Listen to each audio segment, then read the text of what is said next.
3, 2, 1. You ready? You're listening to the Real Pineapple Podcast Network.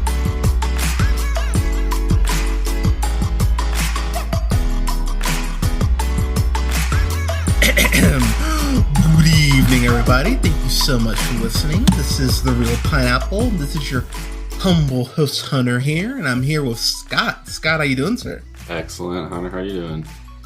Oh, well, I'm 2-0 in one fantasy league and 0-2 in another one. So 2-0 in the one that matters. Yeah, so, you know, the fantasy gods giveth and taketh away, but they are cruel. They really are, man. It's just if you had or have Christian McCaffrey or a Saquon Barkley, my genuine condolences go out to you, because that sucks. But I digress.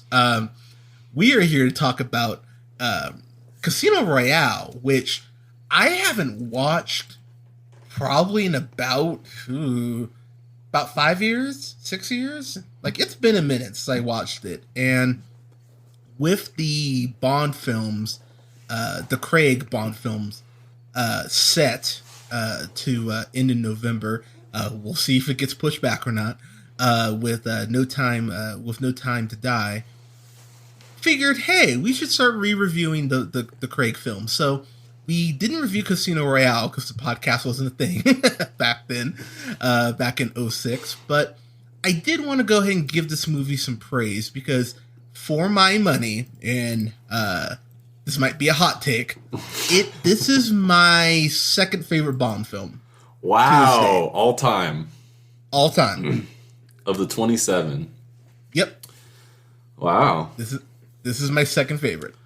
And it's a good one, I would say. And it's pure Bond too, I feel like, and we'll get into it, but yeah, this is the movie that kind of set off first of the Daniel Craig Bond movies, and it raked it in. They had like over $500 million box office. Yeah, it did well. It did very well. Yeah, and then looking at kind of the previous ones, it was kind of teetering off there for a while after you had Roger Moore, Timothy Dalton. Then Pierce Brosnan kind of picked it up again, and seemed like making more money then. But yeah, this is kind of a contrast between Pierce Brosnan, I would say. Both kind of like pretty boys, but in a different way. Yeah, I think that's a good way to put it. What's your opinion of Daniel Craig as Bond? So I'm a big... So it's weird. Daniel Craig is kind of like Russell Crowe in that sense of, I go like, oh, I love Daniel Craig, but then if someone goes like, what do you love him in? And I'm like, well, right. Layer Cake, actually, I like him in Golden Compass, actually. That's fair. Cowboys and Aliens, you know, Girl with the Dragon Tattoo. Actually, it's funny, going through Craig's filmography right now, so I was a big fan of Knives Out. I don't know if you saw that, but that was good. I wasn't in love with it like everyone else was, but I did enjoy it. What I can't remember if you were in the review for this, but Logan Lucky, did you ever see that? I really like that one. Dude, I love Logan Lucky. I'm a little upset that movie didn't get more love. Mm-hmm.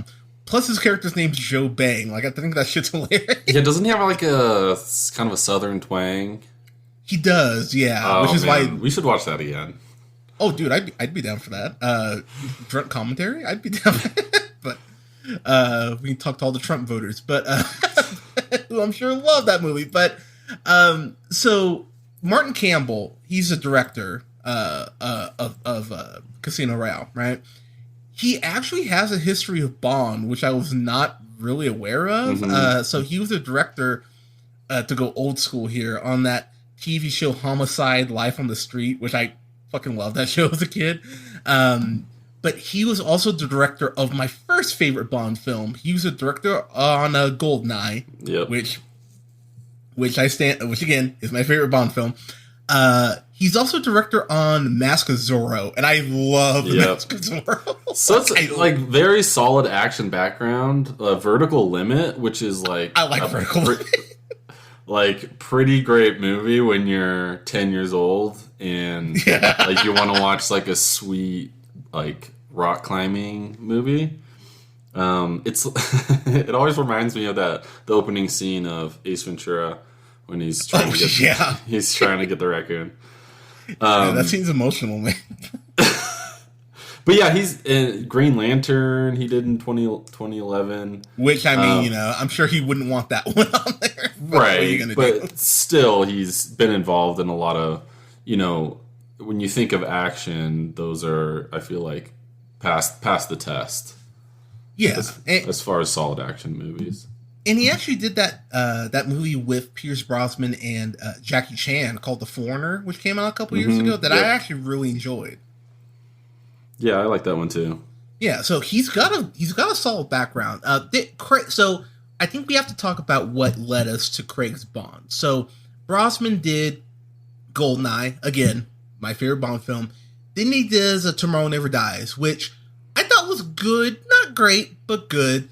But then that's where the turn kind of started, because then he does The World Is Not Enough, where Denise Richards is playing a nuclear scientist, which we had a real fascination with like Russians at that time period. I feel like late 90s, early 2000s, you like any game you would play or any movie, the bad guy's definitely a Russian, and they leaned hard into that.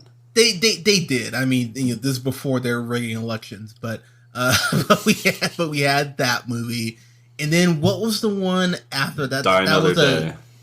Yeah, and that is where the wheels just fell the fuck off on Bond, because I actually rewatched Die Another Day about 4 months ago because I just wanted to laugh. And outside of there's a sword fight scene that I actually think is pretty fucking badass. Outside of that, the movie's really bad. Like, it's a really bad movie. Doesn't really make a lot of sense at parts where when Bond is riding a makeshift surfboard on CGI waves, it's like, okay, well, this is done. So they rightfully so, MGM went, we need to reboot this shit. So they get Daniel Craig. And what I appreciate about this is that, and if you go back and watch the films, it's very obvious that they're clearly copying Christopher Nolan as far as how the movies are set up, because this is essentially James Bond Begins, like really even beat for beat as far as the story points. It's very eerily similar. So the movie starts off with Craig's Bond, and the thing I do appreciate about this film in particular is that he becomes a 00 to start off the film. I do like that explanation. Yeah, which I always remember going, okay, that's actually clever. Plus, it's in black and white, and I'm a sucker for old, for little subtle film tricks like that. So the guy he's talking to in the beginning even says, if M was so sure I was bent, she'd send a 00, and it flashes back to Bond beating the shit out of this guy in a bathroom. I was like, holy crap! Like, I remember seeing this in theaters going, damn, okay, like Bond's not fucking around. And that is the thing from jump that this movie does as far as going, yeah, you get, the film has some moments of humor, but it's never, like slapstick, wink, wink. You don't get any Daniel Craig, Pierce Brosnan lines where he's going, oh, I thought Christmas only came once a year. You don't get any of that. You don't get any. Which you kind of miss those one-liners because, like, that's kind of what make Bond. But I think at this point in our society, it's important to leave that behind. And I'm gonna be honest, dude. Like I've talked about this. I even talked about this when Skyfall came, especially when Spectre came out. Bond is turning into the parody that Archer makes fun of Bond about, because really Bond needs to, there are some traits about Bond that need to be redefined, I'll say, because yeah. Well, because I mean, the Archer is that guy. Archer is the Sean Connery version, basically. You know, like he's just true. This misogynistic, like that's why I think James Bond movies are so interesting, because they're in their own category. They're kind of in their own bubble, because, like, yes, even up until 2002, the last Pierce Brosnan movie, they still kind of had those undertones, and like, but within James Bond, it's like you can kind of like brush it off because it's just 007. It's like, oh, he's kind of a sleazeball who hits on women all the time and is like a really cool spy. That's like almost admissible just because of the long history. I mean, this dates back to 1962. Dr. No was the first one. But yeah, I think it's kind of that's the way I view these Bond movies. It's like kind of on their own, on their own curve. Like, I don't think I've seen a James Bond movie and been like, this needs an Oscar, or like there needs to be some awards for this, because it is what it is. Like, it's a spy movie and we love them. But I think like Casino Royale, it's like you said, it starts off kind of his origin and him earning his 00. But it's just like all the classic James like Bond pieces, like the beginning opening sequences. And sometimes it can feel fluky, but other times it's like, oh, this is like, you know, reminiscent and nostalgic a little bit. And they're kind of fun when they're in the theater, because we just watched, after we just watched this one at home, it didn't quite have that same feel. I don't know if you felt the same about that, but they really do jump into the action quick. So I will say, for me, as far as kind of the like judging them as like almost. Yeah, sorry, I kind of went all over the place with that one. No, you're good, man. That's why we do this, man. As far as like kind of judging them on their own merits, I get what you're saying. For me, Spectre kind of broke that apart when he fucks the girl after her husband had died like 20 minutes earlier. I was like, sure. Okay, movie. Yeah. I was like, I'm trying to give you some rope, but you're hanging yourself with it. I will say, out of the Craig Bond films, this is by far the least cringeworthy in that aspect, because and I think that's actually the thing I like the most about this Bond in particular, is that it explains, because the movie goes not even out of its way. It's like M is so over Bond before he's even a 00. She's like this, like she hates him already. Yeah, like she's over him. Played brilliantly by Judi Dench. It was nice to see her not playing a cat. But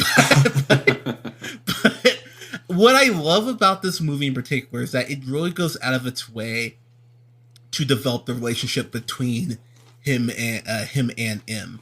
And very much like Archer, which of course parodies 007, it shows that Bond is just smarter than the average bear, or smarter than the average 00 in this case, because he just hacks into her computer like it's nothing. But it shows that Bond isn't just, all guns and all that. Like, he actually is an intelligent agent. Admittedly with an ego, which I appreciate how that's brought into the forefront later on. But as far as the action, man, you're right. So the film, as far as its plot, it's kind of, I won't say it's all over the place, but you do have to be paying attention, which I don't think is a bad thing either, because, Die Another Day, I remember paying attention going, this plot's fucking insane. Why are they doing this? But this... Well, and I was telling my girlfriend, is like, Bond movies are, the plot in Bond movies is just a bridge and a device to get from action scene to action scene. It's like they just, the plot is there to guide you along some sort of like, reality where he's just constantly in a car chase, or getting shot at, or drowning someone or something like that. but it's like that's you're along for the ride, and it's like very quick, and that's what I think it does well. Is it keeps it precise and quick, and it doesn't linger, which I think is important. But yeah, definitely, I want to echo what you said about M. I think Judi Dench is like classic M. It's really funny too because the movie is on for about an hour till the actual plot kind of kicks in. Right. Which I don't remember that at all. So I watched this on Sunday, this past Sunday, because I woke up at 5 a.m. because my body's just like, sure, you don't need sleep. And so I was up and I was like, I'll rewatch it now. And first off, the whole him becoming 00 leading to the title sequences, that is something I do love about these Craig Bond films. I would say for me, Skyfall is still the best opening credit sequence that they've done. Not even a huge Adele fan, but Skyfall is one of the best themes that they've ever done for Bond. Like, it's just mwah. But this movie, when the movie starts off, he's chasing this guy, I want to say in Uganda, he's chasing this dude, and I gotta say, man, this reminded me very much of Men in Black, where Will Smith's Jay is chasing that one alien. That alien just seems like he's almost got like super jump enabled, because this brother that he's chasing is like scaling like a construction site and doing flips and shit. I'm like, oh my god! Like, I was getting tired watching Bond chase. I was like, at a point, I would just be like, all right, cool, we don't need to kill him. Like, he'll come down eventually. But that was a long ass scene too. It was like, kind of impressive. But it's so well done though. Like, so I have to point this out, and it's not a complaint, but it is there. So there is this point where the guy is hiding behind like these tubes because they're on this construction site, and he's looking around. He's like, "Oh, I don't see Bond. And he kind of goes like, "Oh, okay." And then Bond just comes through on a tractor. Like 15 seconds later, I was like, "Wow, Bond apparently has tractor ability. Like, there's no tomorrow." I was kind of like, "All right, sure." That was the Pierce Brosnan in a tank blowing through a bridge. The moment where he does his. I was expecting the tie adjustment at that point. Oh yeah, okay. So I do love that scene in Sky when he does that. But anyways, but so you know how I am with heights, man. They're fighting on top of this crane, and my hand was genuinely twitching. I'm like, please don't be up that high, because I'll tell you right now, the moment anyone goes up that high, I don't care what he has. I'd be like, all right, cool. I'm just gonna wait for you to come down, because fuck that.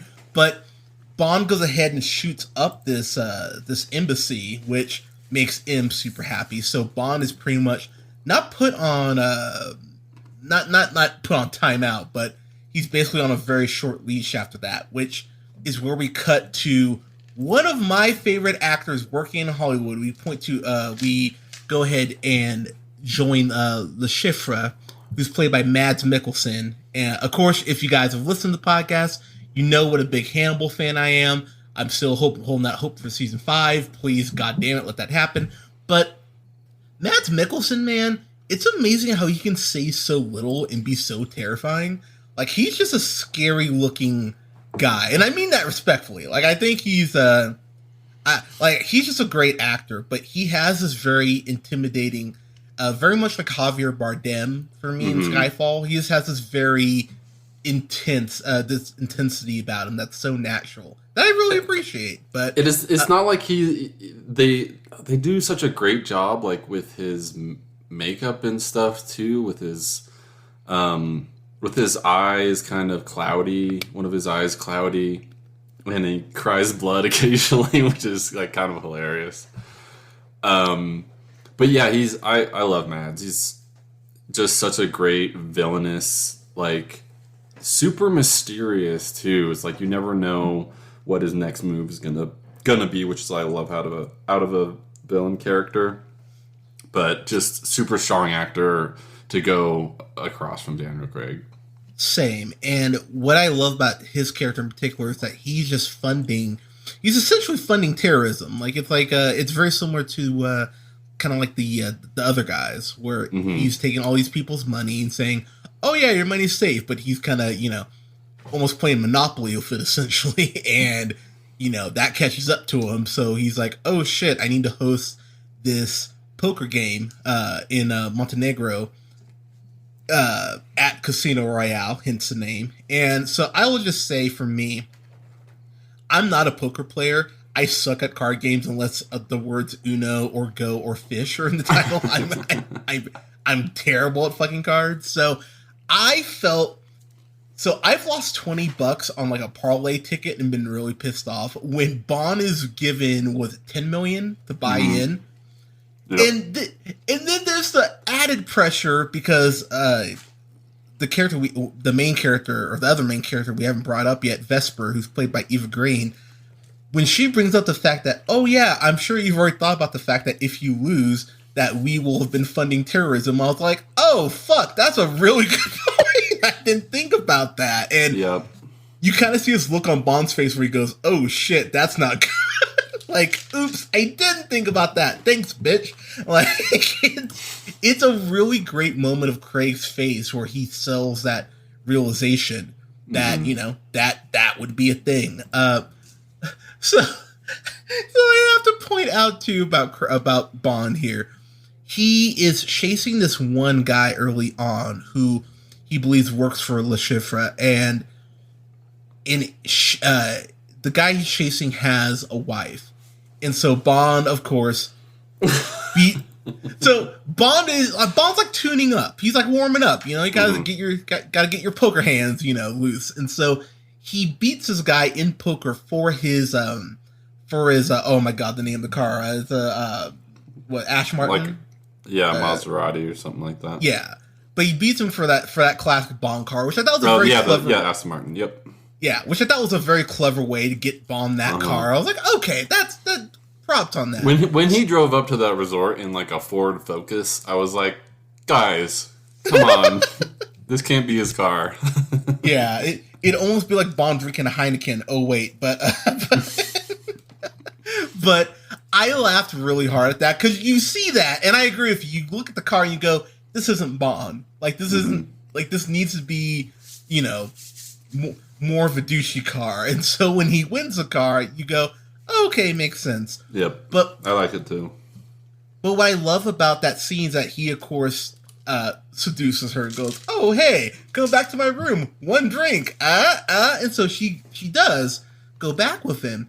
But Bond, for once in his life, actually isn't that into it. He's actually asking her information, which, by the way, guys and gals, does kill the mood, by the way, if you do that. And so he flat out calls, champagne and caviar for her. And he goes to the airport where her husband's heading to set this bomb off. And that scene in particular, now, I've brought up on the podcast before how much I hate flying. If I was in this airport, oh my god, I would just go straight home and not leave my house again. I love that scene though. That whole chase scene in the airport. First off, this is '06. So I mean, you think shit's bad now? I mean, it would have people would be all over the place on this shit. But I really appreciate how actual quickly security is on this shit. I was like, oh, what a concept, because. There are those movies where security guards are almost like walking in a circle. They're like, oh, something's happening. Like, I actually appreciate the way that they made this somewhat realistic as far as, Bond being handcuffed because he's the first one they see and all that. Also, the switch that Bond makes with the bomb, I thought was fucking brilliant. I was like, oh, you sly boots. But him leaving the man's wife in his room leads to her getting killed. And I went, okay, this movie's really kind of hammering home the consequences of, Bond's admittedly very reckless actions at points. So I was like, okay, like I really appreciate that. So I brought up Eva Green earlier, who plays Vesper. That's my biggest complaint about the movie, is that the whole twist with her, as far as where she ends up, I just kind of went, really? I mean, we can spoil it if we want. Oh yeah, dude. If you haven't seen Casino Royale by now, like, it's been 15 years. What do you want? But the fact that she was working for the bad guys, I just didn't think they. It just felt like they pulled that out for like it didn't feel like they developed it enough for it to have the impact that it was supposed to have at the end. Do you think that was the development of their relationship? Because I feel like Daniel Craig was just all over, like just in love with her, like almost for no reason. Like not, yeah, she's beautiful, or he's enthralled with her looks or whatever, and she kind of has the quip about her, but I don't know. It's just like that's not Bond to me. Bond is like on to the next all the time, and I know that they were trying to build that for that moment when she died, which I thought was really good. I think Daniel Craig pulled that off, I gotta say. But I feel like that was. Did you have a problem with maybe the way that relationship was built, or was that just second to the fact? I'm actually kind of right there with you. Like I don't. So I love the line where he's just like, where M is kind of like doesn't come out and say I'm sorry, but he goes, the bitch is dead. Just moves on. Yep. But it felt like she was there just to excuse Bond's womanizing from her moving forward. And I think if you're gonna do that, you need to develop the relationship more. And I just didn't feel like they tried. I genuinely feel like they tried, but because they have that scene in the train where they're kind of like pseudo analyzing each other, which I thought was actually brilliant because she kind of sees through his bullshit way quicker than maybe as quickly as even M does. Like she's very much on it, which I appreciated that. But and just from a looks perspective, I mean, look, I don't think either of us would kick Eva Green out of bed, and to fully, I know we're not reviewing it yet. We'll review Quantum Solace, but I'd go on a killing spree too if someone took Eva Green away from me. But it just, I didn't feel like I almost felt like this movie, if it had been maybe 15 minutes ish, I know that would have been pushing it to almost 2 hours 45 minutes, but I needed a little bit more of them getting to know each other outside of the case to kind of warrant where the relationship ends up. I think for me is kind of where it fell a little short.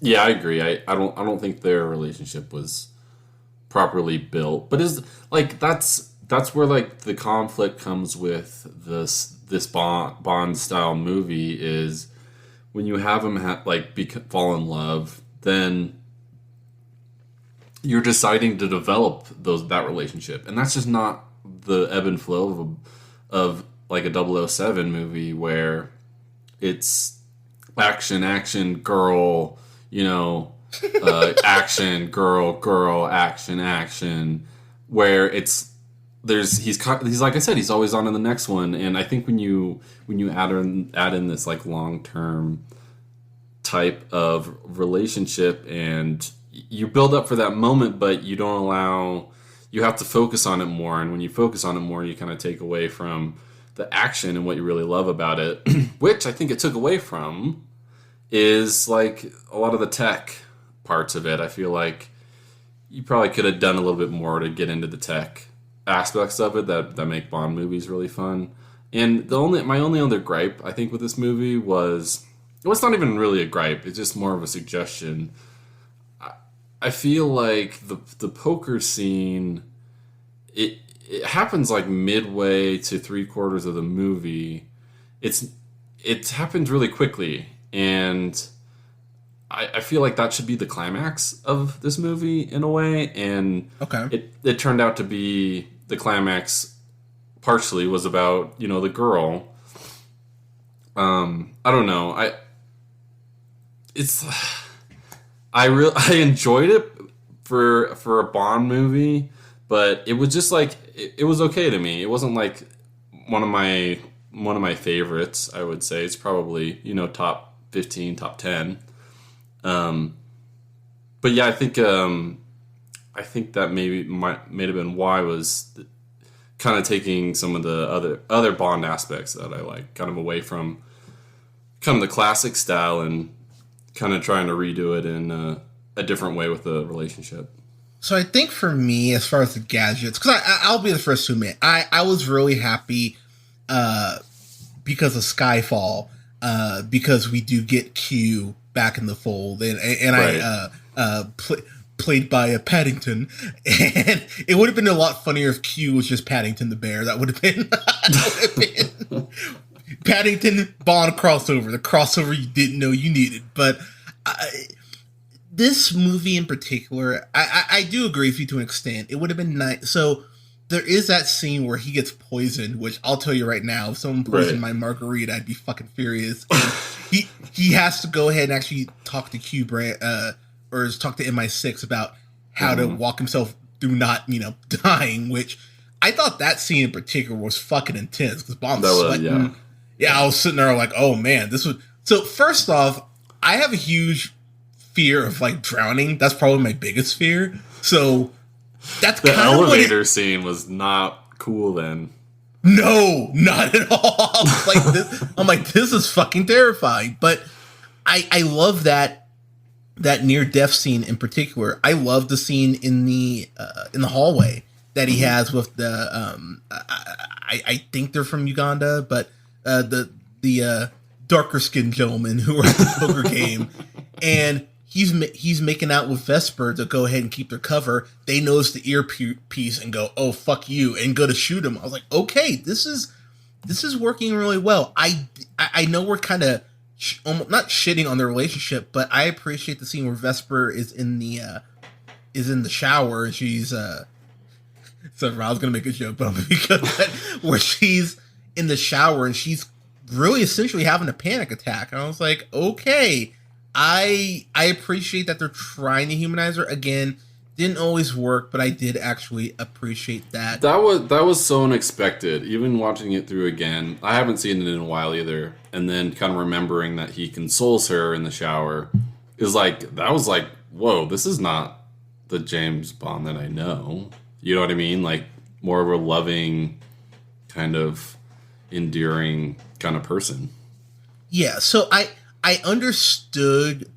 It makes more sense where because again, this Bond is not polished. This is very much, like almost like your rookie year if you're, a pro athlete, where he is rough around the edges. I love that part where he tells the guy that they're working with, Mathis, he tells him, get the girl out, and he goes and grabs a knife and he's just gonna go stab Le Chiffre. I was like, holy shit, like he's just over it because he lost.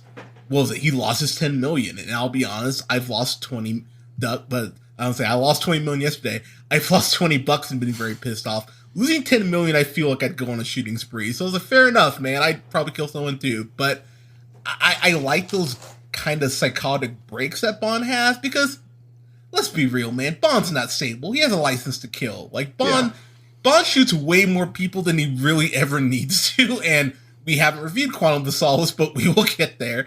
And I do appreciate these little breaks of what Bond is going to end up becoming down the road. I know we've talked about it. So, of course, Bond ends up winning because why wouldn't he? The thing that this movie in particular has one of my favorite Bond scenes ever. Vesper gets kidnapped. And so Bond is gets in the car and tries to go, save her. So the villains, top marks here, by the way, they tie her up in the middle of the road and just leave her there. So Bond almost hits her, goes ahead, swerves, flips his car, 20 times?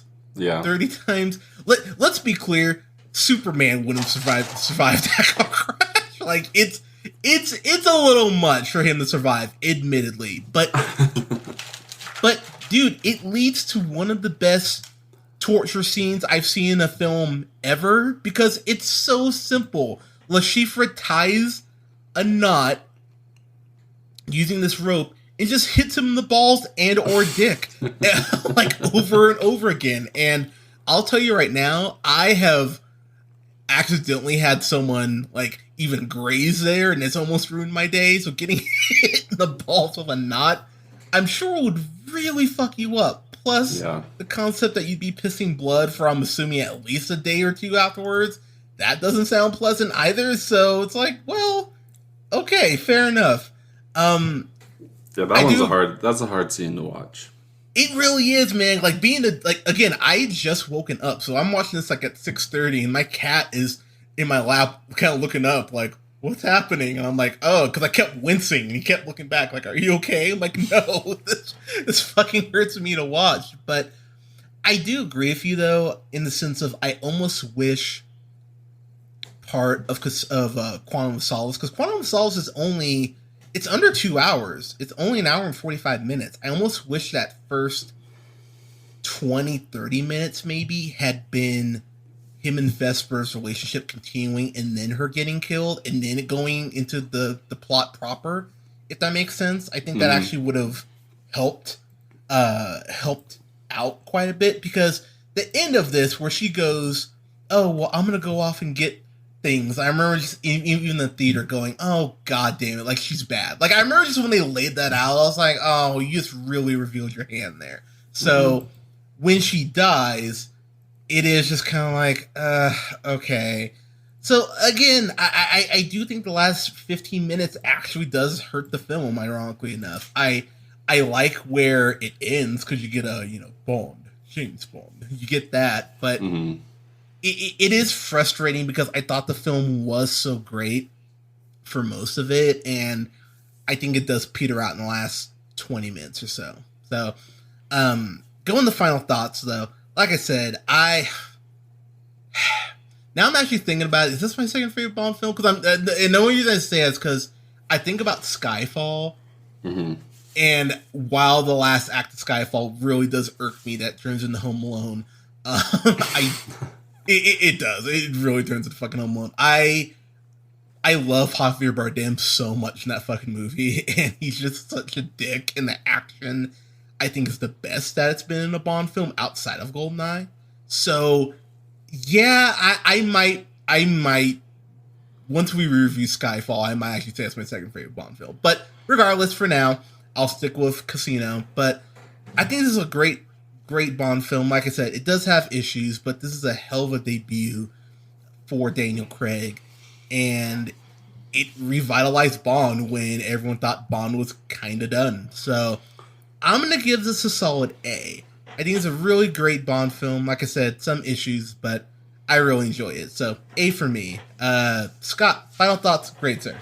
Yeah, I think you said it just now. I think about how it really jump-started this run for Daniel Craig, and I think that's the important part here, is it got people excited again about it, and where maybe Pierce Brosnan didn't quite bring that. I think he kind of drew people in, but I mean, I think this really was the one that kickstarted it off again, and I think Daniel Craig is, like, I would say he's my second favorite, right behind Sean Connery. As far as Bonds go, the classic, right? It's hard to. Oh, do I love Connery, man? But yeah, it's everything that you want from a Bond movie. But like I said, I think the few things that were missing were some of my favorite things about Bond movies. But you still get the action, you still get the girls, you still get, the whole poker aspect is such like a classic motif. Just like very old school and something that you can really lean into. And I think they really did a great job with this movie. Definitely has, but I just keep going back and forth because it's like on the spectrum of Bond, that's what I compare it to, is other Bond movies, and not like cinema in general. Yeah. I think this movie is a B+. Okay. It's super fun to watch, and within the Bond realm, it's definitely a top 10, I would say. I think it's definitely up there, and I just really enjoy Daniel Craig. It has all the Bond aspects, though, of like there's a little bit of you kind of roll your eyes at some of the dialogue, or like, I can't get over Daniel Craig's like little pouty mouth. He has like such this the He has the poutiest lips ever. Yeah, he does. And it's just like hard not to notice. You think he's doing a face, and you're like, oh no, that's just his face. Or like he's like in an intense scene, he's like trying to run, and he's got his lips all pursed together. Which, I mean, I'm sure some people like are really into that, and that's awesome. But it's just like kind of distracting sometimes. Anyways, that's my little thing. But yeah, I would go B+. I really liked it, and I really like Daniel Craig, so it's kind of an easy movie to enjoy. Fair enough. Yeah, you know what's funny? I didn't even think about that, but he does kind of have those. Because I hadn't seen this movie in a while, and it really came back to me at once. Like, oh wow, it's like he wants to give me a big ol' smooch. Well, maybe he does. I mean, you know, in my dreams. I mean, I will say that scene of him coming out of the water. Ow! But okay, so all right, I'm actually going to bring that up real quick. Did you think his shorts were like way short, even for a baby? like they were like the NBA shorts in the '80s, man. I was like, wow, those are short. They were very, very short. They were like running shorts, like short running. Yeah, who wears short shorts? Bond wears short shorts. They're like super tight though. They're not like loosey goosey. They're tight on those buns. Yeah, like you get a good amount of Craig Campbell toe, like because of these shorts. Something. Yeah, they're shapes. They are shapes. Yeah. So hey, if you're into that, then you've got about 90 seconds of movie you can watch because Craig Campbell toe. But anyway. But Casino Royale, have you seen it? Let us know what you thought in the comments below. You can go ahead and like us on Facebook at The Real Pineapple. That's REEL Pineapple. Follow yours truly on the Twitter at JHunterRealPineapple. You can follow Scott on Twitter at Newman the First. And you can go ahead and like, share, subscribe. You can find us on SoundCloud, Apple and Google Podcasts, Podbean, Stitcher, and iHeartRadio. And Amazon Music and Spotify at The Real Pineapple. Guys, thank you so much for listening. We'll have reviews up this weekend for Harley Quinn Season 1. I'm already halfway through it, and spoiler alert, I'm really liking what I'm seeing so far. I've been trying to review Umbrella Academy Season 1 and 2 for like 3 weeks. I'm finally going to get that done. It's just other stuff keeps coming up. But just posted reviews for The Babysitter and The Babysitter Killer Queen. Those are up now. And we will have a review up as well for WandaVision, the first trailer that came out this past Sunday at the Emmys. But guys, stay safe out there. Wear a mask, for fuck's sake. If you're not registered to vote, please get registered to vote so we can vote certain people out of office that shouldn't be there. Just gonna put that out there. Very subtle. Yeah, what can I say? I'm a subtle guy. But everyone, please stay safe out there. Take care of each other, and we'll talk to you guys soon. Peace.